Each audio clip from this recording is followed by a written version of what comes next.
My name is Aditi Chaudhary. Welcome to my channel.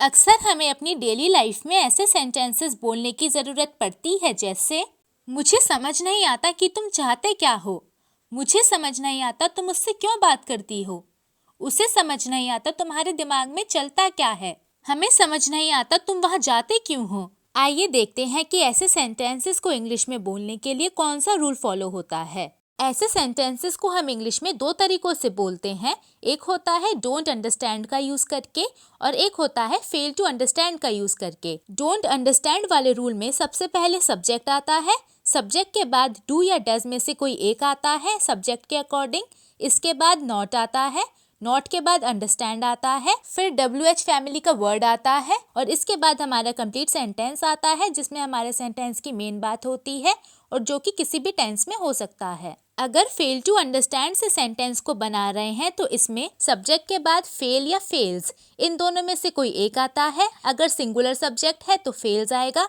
और अगर plural subject है तो फेल आएगा। इसके बाद टू अंडरस्टैंड आएगा, फिर WH फैमिली का वर्ड आएगा और लास्ट में हमारा कंप्लीट सेंटेंस आ जाएगा। मैं आपको सजेस्ट करूंगी कि आप ऐसे सेंटेंसेस को इंग्लिश में बनाते वक्त फेल टू अंडरस्टैंड का यूज करें, क्योंकि मॉडर्न और एडवांस्ड इंग्लिश में फेल टू अंडरस्टैंड को लेकर ही ऐसे सेंटेंसेस ज्यादा बनाए जाते हैं। चलिए अब कुछ एग्जाम्पल्स देखते हैं जिससे आपको इसका मतलब पूरी तरह से समझ में आ जाए। मुझे समझ नहीं आता कि तुम चाहते क्या हो, या मेरी समझ में नहीं आता कि तुम चाहते क्या हो।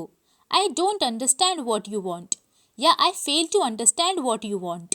अब यहाँ पर हो सकता है कि आपके माइंड में एक डाउट आ रहा हो कि आई डोंट अंडरस्टैंड या आई फेल टू अंडरस्टैंड के बाद वॉट डू यू वॉन्ट की जगह वॉट यू वॉन्ट क्यों आया है। नॉर्मल इंटरोगेटिव सेंटेंसेस में जैसे WH फैमिली के वर्ड के बाद हेल्पिंग वर्ब का यूज होता है, वैसे यहाँ पर क्यों नहीं हो रहा। तो इसकी एक्सप्लेनेशन ये है कि ऐसे सेंटेंसेस में हम रियल सेंस में कोई क्वेश्चन नहीं करते हैं। मतलब हम किसी से ना ही क्वेश्चन कर रहे हैं और ना ही हमें आंसर जानना है। ऐसे सेंटेंसेस में हम खुद से ही क्वेश्चन करते हैं और खुद से ही आंसर देते हैं। रियल सेंस में हम किसी दूसरे इंसान से ना ही क्वेश्चन करते हैं और ना ही आंसर की एक्सपेक्टेशन रखते हैं। इसलिए ऐसे सेंटेंसेस को बनाते वक्त हम WH फैमिली के वर्ड के बाद डू, डज, डिड जैसे हेल्पिंग वर्ब्स का यूज नहीं करते हैं। मुझे समझ नहीं आता कि तुम उससे बात क्यों करती हो। I fail to understand why you talk to him. I fail to understand why you talk to him. उसे समझ नहीं आता तुम्हारे दिमाग में क्या चलता है। She fails to understand what goes in your mind. She fails to understand what goes in your mind. हमें समझ नहीं आता कि तुम वहाँ क्यों जाते हो। We fail to understand why you go there. We fail to understand why you go there. मुझे समझ नहीं आता कि वो इतना झूठ क्यों बोलता है। I fail to understand why he lies so much. I fail to understand why he lies so much. उसे समझ नहीं आता कि तुम इतनी खरीदारी क्यों करती हो। He fails to understand why you shop so much.